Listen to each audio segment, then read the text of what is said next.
শরীর শুকায় যাচ্ছে, শরীর হঠাৎ করে এবার ঘুমাইতে পারি না রাত্রে।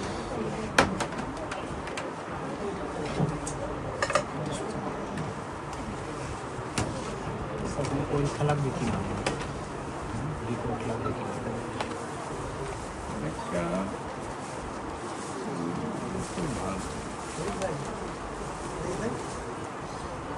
বিশাল কষ্টে আছে, যন্ত্রণা দুজন যাবে না, মানে ব্যথা নাই, জ্বালা যন্ত্রণা একটা অস্থির টান বা ডাইন সাইড ধরে।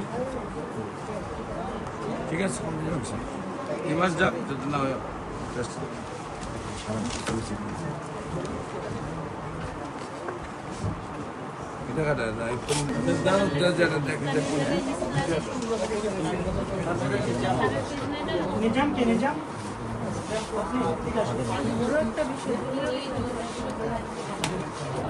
বাবা